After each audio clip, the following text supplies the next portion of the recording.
एक बेटी की संघर्ष की कहानी, दिल को छू लेने वाली कहानी। समझ नहीं आता कहाँ से शुरू करूँ मेरे संघर्ष की कहानी। यह संघर्ष एक लड़की होने के लिए, खासकर पढ़ाई के लिए। इसलिए मैं ये शेयर करना चाहती हूँ ताकि और लोग इससे प्रेरित हो सके। मेरा जन्म एक छोटे से गांव में एक ऐसे परिवार में हुआ था जहाँ बेटों को ज़्यादा अहमियत दी जाती थी। बेटी से जब जब से होश संभाला है, हर छोटी छोटी चीज़ के लिए समझौते किए। बेटे की हर फरमाइश पूरी हो जाती है, जबकि मेरी नहीं। समझौते से तारीफ़ ज़रूर मिलती थी। समझौते बढ़ते गए, तारीफ़ मिलती गई और मेरी भावनाओं में दम घुटता रह गया। मैं शुरू से ही पढ़ाई में बहुत अच्छी थी और मुझे पढ़ने का बहुत शौक़ भी था, पर मेरे रास्ते में बहुत रुकावटें आई।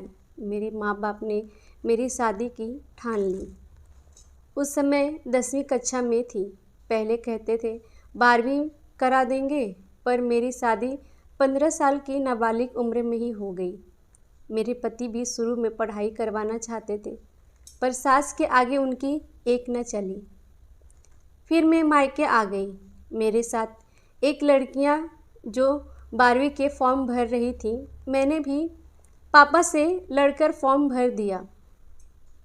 पढ़ाई में होशियार होने के कारण कम समय से तैयारी कर ली, लेकिन परीक्षा से 10 दिन पहले मेरे पैर में फ्रैक्चर हो गया। पापा कहने लगे रहने दे। परीक्षा को 3 दिन के निर्जल उपवास के बाद पापा माने, तब कहीं परीक्षा दे पाई। अच्छे नंबर से पास भी हो गई। 1 साल बाद ससुराल वापस आ गई। मैं आगे बीए करना चाहती थी। प्राइवेट पेपर को फॉर्म भरना चाहती थी, पर पति ने मना कर दिया। सास ने बहुत डांटा, पर पति के एक दोस्त ने मुझे फॉर्म ला कर दिया। उस समय मैं गर्भवती थी, तो काम के साथ साथ पढ़ाई भी थी। कभी दाल सब्जी में कमी होती तो डांट पड़ती थी सास से। वैसे भी पढ़ने का समय कम लगता था, इसीलिए मैंने तब पढ़ना शुरू किया जब सब लोग सो जाते थे। परीक्षा से ठीक 20 दिन पहले मेरा पहला बेटा हुआ। ऐसी हालत में परीक्षा दी मैंने और अच्छे मार्क्स आए। इसी तरह मैंने एमए भी पास कर लिया। सास के अत्याचार भी इस बीच चलते रहे। मैं भी अबला नारी के सब सहती रही। फिर 3 साल बाद मेरा दूसरा बेटा हुआ। वो मुझे अपने मायके में ही करवाना पड़ा, क्योंकि सास अत्याचार करती थी। फिर मेरी ज़िंदगी में वह मनहूस दिन आया जो भगवान किसी को न दिखाए।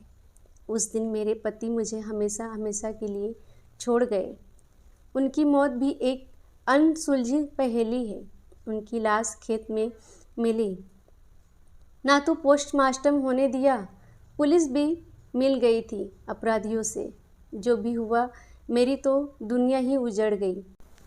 मेरे ससुराल वाले मुझे रखना चाहते थे, पर मेरे पापा बोले जो लोग पति के सामने सम्मान नहीं देते वो अब क्या खाक देंगे।